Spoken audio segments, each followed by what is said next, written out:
पछिल्लो समय संरक्षणलाई समृद्धिमा जोड्नका लागि लुम्बिनी प्रदेशको वन तथा वातावरण मन्त्रालयले लुम्बिनी प्रदेश स्तरीय संरक्षण गोष्ठी सम्पन्न गरेको छ।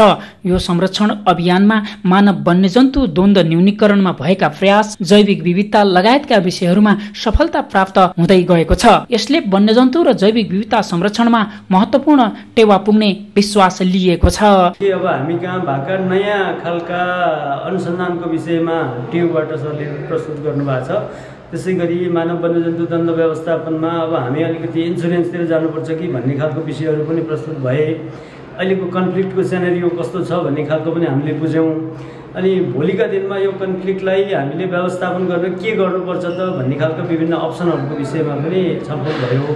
मानव वन्यजन्तु द्वन्द्व भनेको अब एकैपटक जिरो पार्न सकिने कुरा भएन, कम्प्रोमाइज म्यानेजमेन्ट हो। त्यो म्यानेजमेन्ट गर्नलाई आजको गोष्ठीले केही न केही टेवा पुगेको छ भन्ने खालको मलाई लागेको छ। नेपालमा संरक्षणमा भएका खोज अनुसन्धानका बारेमा विज्ञहरूले प्रस्तुतिकरण गरेका थिए। मानव वन्यजन्तु सहअस्तित्व, जैविक विविधता संरक्षण कायमका लागि लुम्बिनी प्रदेश अब्बल बन्दै गएको छ। लुम्बिनी प्रदेशमा 2वटा राष्ट्रिय निकुञ्ज र संरक्षित क्षेत्रहरू रहेका छन्। यहाँ चरा अवलोकनदेखि बाघ अवलोकनका लागि यो प्रदेशले सफलता पाएको छ।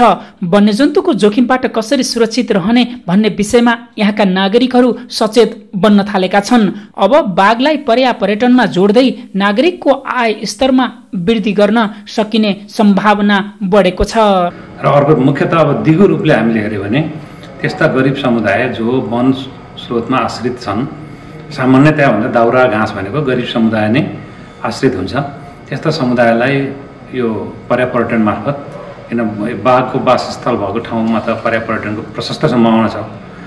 पर्यटकीय गतिविधिहरू बढाउने जस्तै होटल व्यवसाय हुनसक्छ, जीप सफारी हुनसक्छ, पर्यटकलाई घुमाउने गाइड हुनसक्छ।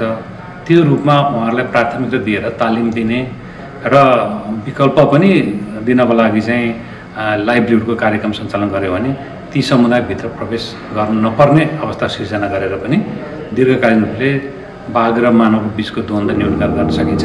संरक्षित क्षेत्रहरूले प्रदेशको जैविक विविधता मात्र नभई दिगो पर्यटन र आर्थिक समृद्धिमा ठूलो योगदान पुर्याउनेछ। अब मध्यवर्ती क्षेत्र भन्दा बाहिरको क्षेत्रमा पनि वन्यजन्तुको आगमन भएको हुँदा यसतर्फ पनि अब सबै सचेत हुन आवश्यक देखिएको छ। मोर फोकस चाहिँ ह्युमन वाइल्ड लाइफ कन्फ्लिक्टकै जल्दो इस्युजहरू छ, त्यसमा पनि अलि बढी नै प्रस्तुतिहरू पनि भए, छलफल पनि भए।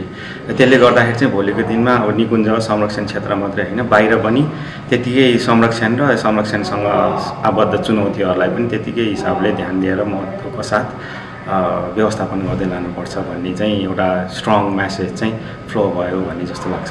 लुम्बिनी प्रदेश अब संरक्षणको सवालमा अग्र स्थानमा देखिन थालेको छ। यहाँका नागरिकहरूमा संरक्षणको भाव जाग्दै गएको छ।